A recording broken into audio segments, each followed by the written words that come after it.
When you meet someone new, how long does it take before one of you asks the other, "So, what do you do?"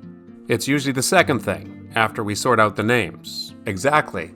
Nowadays, what someone does for a living is central to knowing who they are. This wasn't always so. We used to ask, "Where are you from?" When we ask where someone comes from, we are starting with the idea that who someone is, their identity, is rooted in the place and the people to which that person belongs. Their work is less important. It wasn't who they were.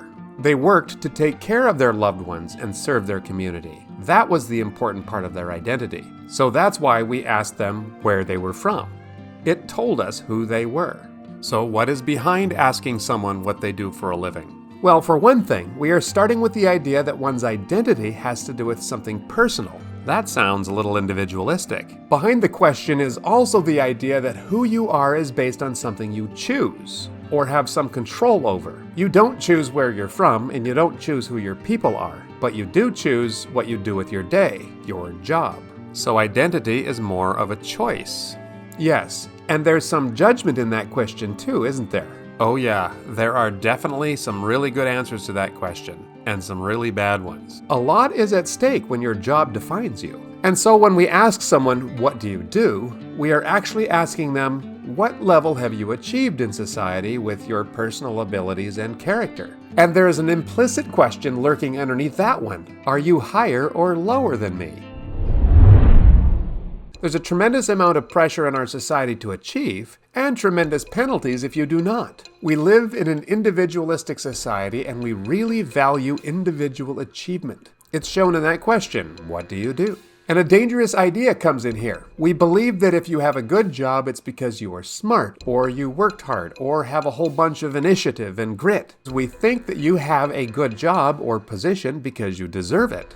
And the flip side is this. If you don't have a good job or position, it means that you don't deserve it for some reason. It's because you're not bright, or you're lazy, or you lack initiative, or are weak. Thus, failure is deserved. In past generations, we would blame God or the gods, or fate, or fortune, or luck, but no more. You are individually responsible, and there's no excuses. And that's a lot of pressure. Yes, it is. Check this out. I searched up the top factors that lead to success, and this is what the internet told me. Have a clear plan, prioritize your goals, acquire relevant education and skills, cultivate good habits, have a positive attitude, learn from your mistakes, be open to new things, take risks, and work hard. And always be prepared. Notice that everything on this list is more or less in your control. All the keys to success that I found on the internet are the same in this way. Whether it's 10 keys or 5 keys or 16 keys, they all say the same thing. Your success is completely up to you. And that means your failure is completely your fault. And this is mostly or completely not true. It fails to take into account the huge factors over which you have very little or no control. Some people are born into success. And then there are these factors. 1. Socio-economic status. Success is a lot more likely with access to financial resources and education, and those who already have supportive networks in place. Prejudice and discrimination, based on factors such as race, gender, sexuality, and age, can limit opportunities and restrict access to certain paths to success. A lack of access to resources such as technology, healthcare, and transportation can limit individuals' ability to succeed.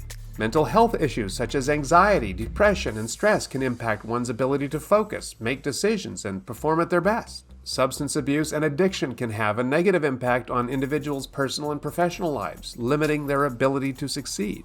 A lack of support from family, friends, or mentors can make it harder for individuals to overcome obstacles, pursue their goals, and achieve success. Of course, the individual can sometimes overcome tremendous obstacles, but to see the world through this lens that success is entirely up to the individual is twisted. Does this explain why we resent having to give up any of our own hard-earned money to pay for people who are poor or unemployed or sick?